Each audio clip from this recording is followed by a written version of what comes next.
California already has the highest unemployment rate in the nation, but California's liberal politicians are about to make matters worse. We have a list of the top job killing bills that have been introduced in the state legislature, and we're going to let you know how we're leading the fight to stop these bills from becoming law.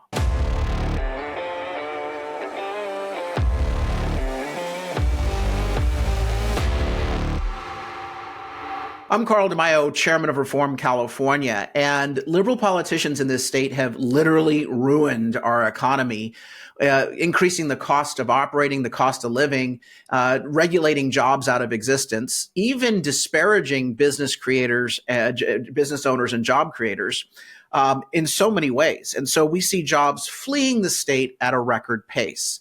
Let's take a look at the latest news. California's unemployment rate is the highest in the nation. Slower job growth is to blame. I would amend that headline. How about we just simply say the fact that you've destroyed the job creation in your state is really to blame, with high regulations and costly mandates. So California's unemployment rate was 5.3%. Nationwide, the unemployment rate is 3.9%. So California's unemployment rate is about 30% higher than the national average. California has seen jobs flee the state to other areas like Florida and Texas. In the past year, California added a measly 30,000 jobs. Florida has added nearly 100,000 jobs. Texas, 300,000 jobs. So we are way behind these other states in job creation. The job numbers show that the state is also misrepresenting its job tallies. Preliminary numbers, for example, back in July, showed that California added 9,900 jobs that month.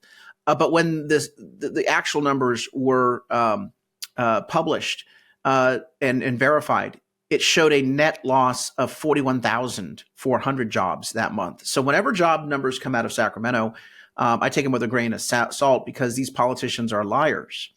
The California Chamber has released a list of their job killer list. I give them credit at the Cal Chamber for watching the legislation that's being proposed in Sacramento, in the state assembly and the state senate, and flagging for you and me the worst bills when it comes to their detrimental and negative impact on job creation or even job preservation. And so they've done this, I think, for about a decade. It's a handy dandy list that I always turn to in taking opposition to many bills. Here is the job killer list from the California Chamber of Commerce, SB 1434 and SB 1116. These are Senate bills from two Democrats. Massive increase in payroll taxes for unemployment insurance. When you're increasing the taxes on payroll, you're discouraging job creation because it's more expensive to hire people when you make the payroll tax higher. Now, why is the unemployment insurance fund needing more money? Because, you guessed it, politicians failed to prevent fraud during COVID-19, $30 billion in fraud, and they gave out illegal immigrant benefits through that system as well. So now they're telling you have to pay the piper with a higher tax for their failures. Other bills that are bad for job creation, SB 1345. It prohibits the consideration of criminal records in hiring. So you're basically telling employers in California, you're going to have to bear a bigger risk profile in hiring people. Suppose you're hiring a treasurer or a cashier. What if they've had numerous criminal convictions for stealing money? Well, when you hire someone with financial responsibility, you typically want to do a background check on that individual. Or what if you're hiring a driver? Maybe you'd want to know if that driver has had a history of DUIs. By the way, one of the reasons why employers do background checks is in case something does happen, like maybe one of their drivers gets in an accident. You know darn well that the Democrat liberal trial attorneys will sue the business saying you didn't do your due diligence by finding out that this person had a record of driving under the influence. So businesses need to know certain information about prospective applicants. SB 1345 makes California a higher risk state for hiring based upon not allowing businesses to check the criminal records. AB 2378 imposes liability on businesses that contract for janitorial services. If a contractor violates any labor rules, in this case, the Displaced Janitor Opportunity Act. Did you know that we had a Displaced Janitor Opportunity Act? Seriously.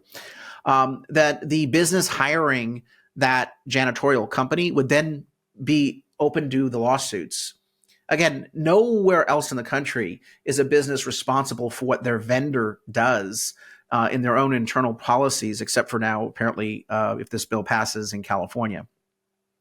AB 2499 will make it more expensive to have employees by uncapping leave time. And it's related to crimes, leave time related to crimes.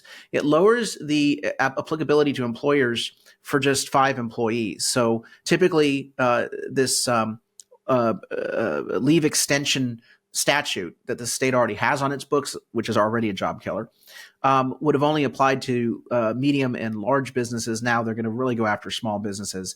This means that a business knows that if they start expanding and hiring more employees and go from 5 to 6 or 4 to 5, they'll be subject to all new rules. It prohibits them or discourages them from hiring. AB 2751 prohibits employee communications during certain hours. That's the texting bill we talked about in a previous podcast. That if you text your employee or call them during off hours, you've committed a violation of labor law. SB 903 bans the use of PFAS. PFAS is basically a component, an ingredient that the environmentalists think are going to be bad. This will impact aerospace, lithium-ion batteries, medical devices, automotive, and semiconductors, meaning that those companies that make those products will probably go elsewhere to make those products. ACA 16 would impair government operations and stunt development for new housing. That's because it is trying to expand regulations that would restrict the construction of housing in our economy. AB 2200 would allow for government-run healthcare. This would be a massive expansion of government. It would be a massive tax increase that would equate to about $16,500 per household would be the tax hike that you would see. It would ban private insurance so that you can't get private healthcare insurance in California anymore. If this bill passes, you'd be at the whim of a government bureaucracy in terms of what healthcare you would be able to get.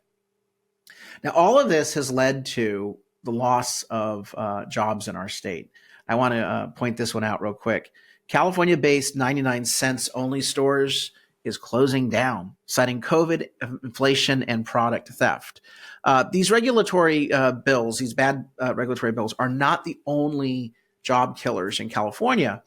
Just the entire contaminated environment in our state kills jobs. Retail jobs are certainly being destroyed, and that is seen through the crime wave that we've had, where retail companies are seeing so many losses from theft that they've been passing on the prices to you and me, and so it increases our cost of living.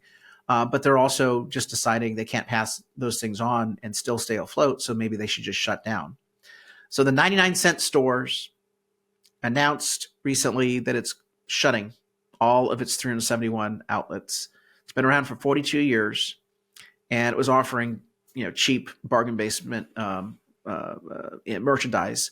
The company is shutting all stores, but they're mainly based in California. They also have stores in Arizona, Nevada, and Texas. They're just going to sell off their materials and their inventory and their fixtures and close their doors.